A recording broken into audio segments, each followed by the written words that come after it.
Hey guys, today on Vegan Food Rescue, we are going to be cooking with Satan. Satan is a wheat-based meat substitute, not to be confused with the Prince of Darkness, Beelzebub, or the devil. So don't worry, you won't need a Ouija board or blood sacrifice for this recipe. We're not going to be making just any old Satan recipe. We will be trying out a recipe to turn our Satan into bacon. I will add a link to the original recipe down in the description below. Will this make pigs obsolete? Let's find out. Now, this recipe has a large list of ingredients and is fairly complex, at least compared to opening a package of bacon and throwing it on the skillet. But the pursuit of bacon is always a worthy undertaking, so let's see what we need. Alright, let's start by adding the wheat gluten, chickpea flour, nutritional yeast, paprika, garlic powder, black pepper, water, soy sauce, maple syrup, liquid smoke, ketchup. Stir it all together.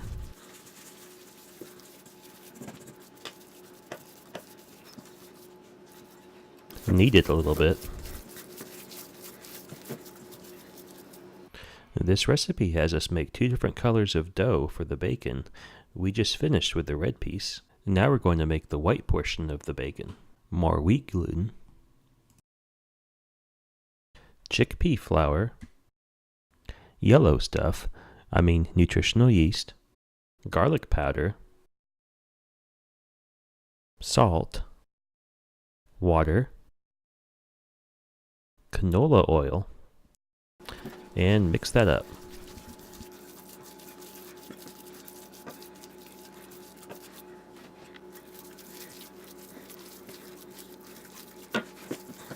So I've taken my red piece of dough and cut it in two because we're going to layer it between the white piece of dough to try to create the cross section you would normally see in a piece of bacon. Don't worry, a vegan friend of mine assured me this is what bacon is supposed to sound and look like. Now we're going to cover it up with some plastic wrap and put another cutting board on top of it because we're going to weigh it down and press it for 30 minutes.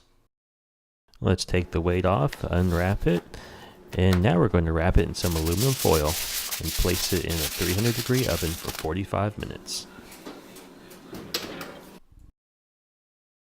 Alright, out of the oven, and let's open it up and see what we have. Looks like bacon to me. The next step, let's slice it into slices.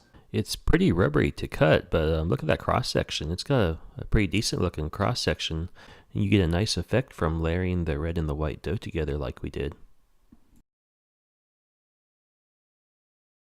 All that's left now is just to pan fry it until it reaches your desired level of doneness.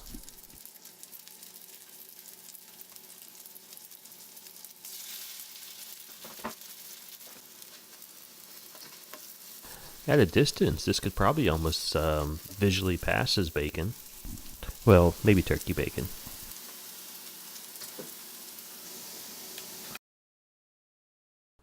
Alright, this is starting to look done to me. Well, that doesn't look too bad. I'd say it definitely has a strong resemblance to bacon. Okay, it's bacon time. Let's do a taste test. It's got a good crunch. I would say it's definitely visually appealing and resembling bacon, but there's no bacon taste. Now, it's not bad. It does have a decent flavor. You can taste the smokiness, but it reminds me more of eating a cracker than bacon. Okay, since that turned out a little disappointing, let's see what we can do to make this recipe better. While I was studying the original recipe, I noticed it said you could use other flour in place of the chickpea flour, and that reminded me of something I had in my pantry. We will substitute with some bacon flour. Now, I got this at Whole Foods, but it should be available at most of your higher-end vegan and health food stores. But as with most food, fresh is always better. So we'll be making our own today. Now let's begin by cooking up some bacon just like you normally would.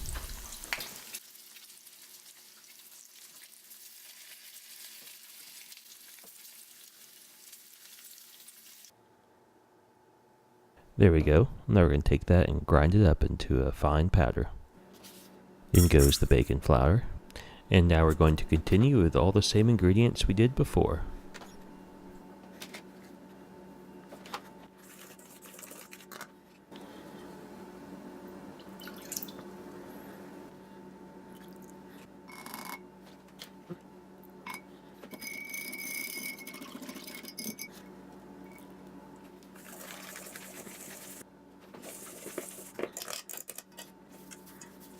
And there's our red dough. Now let's do the exact same thing for the white dough.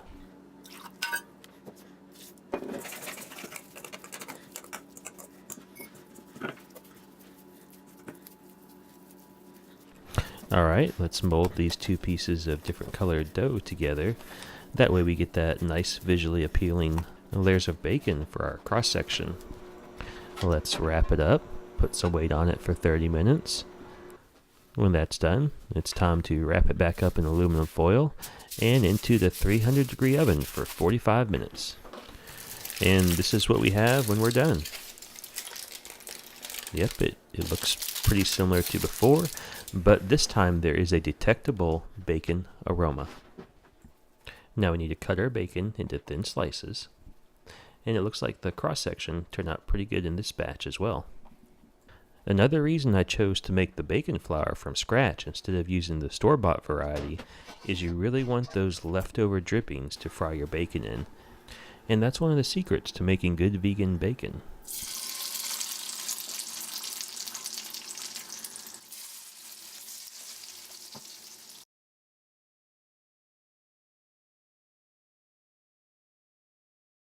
Oh, that looks good. Time for the taste test. Hey, that's pretty good. It's got a nice crunch to it. It's visually appealing, and it definitely has a bacon flavor to it. Oh, just look at that close-up. That's beautiful. You can see the microscopic pieces of bacon within the bacon. Baconception. It's like a wonderful landscape made of meat. A meatscape. Is that a word? I don't know, but it probably should be. You know, it kind of reminds me of the surface of Mars. So it doesn't taste exactly like bacon. It's more like bacon light. It definitely has a baconish bite to it, and that's what we were going for. The most realistic tasting vegan bacon recipe. And I think we accomplished that today. See, vegan food doesn't have to be bland and weird. So, what's something good to use your vegan bacon for? Well, I discovered it is excellent if you put a little bit of pimento cheese on top. This turned out really good. I think more people would consider going vegan if they knew there was better options.